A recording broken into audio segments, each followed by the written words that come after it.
بسم اللہ الرحمن الرحیم۔ بیان کیا جاتا ہے کہ بنی اسرائیل میں ایک شخص تھا جس کی بیوی نہایت حسین تھی، جس پر وہ اسرائیلی فریفتہ تھا۔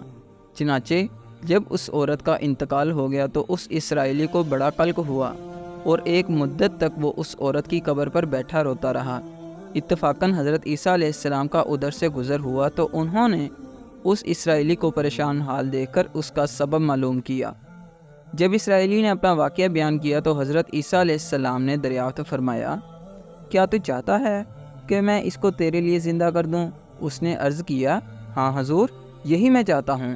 چنانچہ جب حضرت عیسیٰ علیہ السلام نے اس قبر کے مردہ کو آواز دی تو قبر سے ایک حبشی غلام، جس کے ناک کے نتنوں، آنکھوں اور جسم کے دوسرے سوراخوں سے آگ کی لپٹیں اٹھ رہی تھیں، حضرت عیسیٰ علیہ السلام کو دیکھتے ہی غلام نے کلمہ پڑھا کہ لا الہ الا اللہ عیسیٰ روح اللہ۔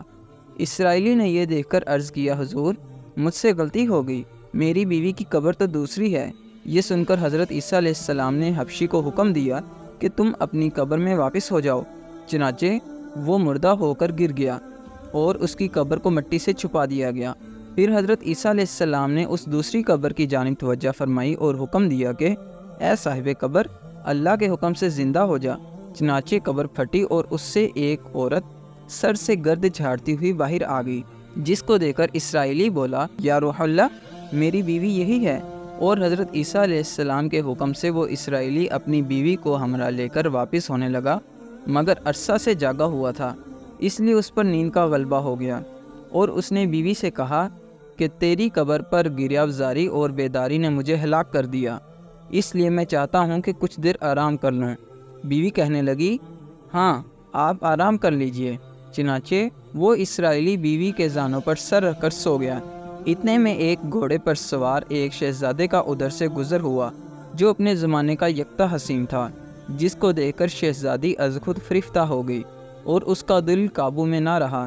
اس نے شوہر کا سر زانوں سے نیچے رکھا اور فرط محبت و غلبہ عشق سے مجبور ہو کر شہزادے کے سامنے جا کھڑی ہوئی۔ ادھر جیسے ہی شہزادے کی نظر اس پر پڑی، وہ بھی اس کو دیکھ کر فریفتہ ہو گیا اور عورت کی خواہش پر اس کو اپنے گھوڑے پر بٹھا کر لے گیا۔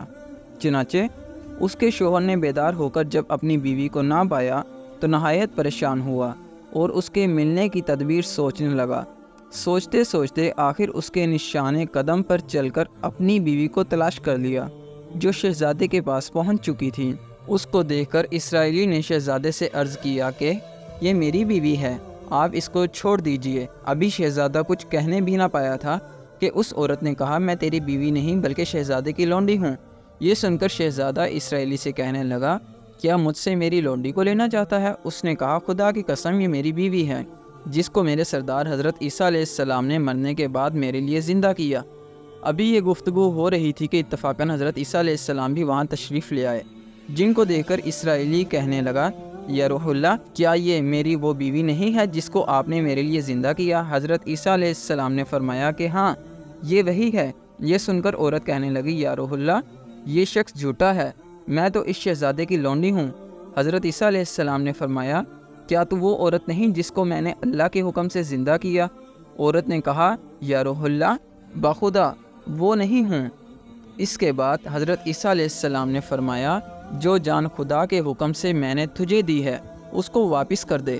یہ سنتے ہی وہ عورت پھر مردہ ہو کر گر پڑی اور حضرت عیسیٰ علیہ السلام فرمانے لگے کہ جو شخص ایسے آدمی کو دیکھنا چاہے جو کافر مرا تھا اور زندہ ہو کر ایمان لایا، تو اس حبشی کو دیکھ لے جو پھر ایمان کی حالت میں مرا ہے، اور جو کوئی ایسے شخص کو دیکھنا چاہے جو مومن مرا تھا، پھر اللہ نے اس کو زندہ کیا اور وہ کافر ہو کر حالت کفر میں مر گیا، تو وہ اس عورت کو دیکھ لے۔ اس واقعہ کو دیکھ کر اسرائیلی نے قسم کھائی، اب کبھی نکاح نہیں کروں گا، اور میدانوں کی طرف نکل گیا، جہاں اللہ تعالیٰ کی عبادت میں مصروف رہ کر اسے موت آ گئی۔ اللہ تعالیٰ اس پر رحم فرمائے، آمین۔ نبی اور رسول کے اقرار و انکار کا نتیجہ اس حقائق سے ظاہر ہوتا ہے اور سبق ملتا ہے کہ کامیابی اپنے نبی صلی اللہ علیہ وسلم کی اطاعت و محبت سے ہی مل سکتی ہے۔ چنانچہ ہمیں بھی چاہیے کہ ہر حال میں نبی کریم صلی اللہ علیہ وسلم کی اطاعت کو سامنے رکھیں، چاہے دل مانے یا نہ مانے، لیکن نبی کریم صلی اللہ علیہ وآلہ وسلم کے طریقوں کو لازمی اپنایا جائے۔ اللہ تعالیٰ اس واقعہ سے سبق حاصل کر کے عمل کرنے کی توفیق عطا فرمائے، آمین یا رب العالمین۔ جزاک اللہ۔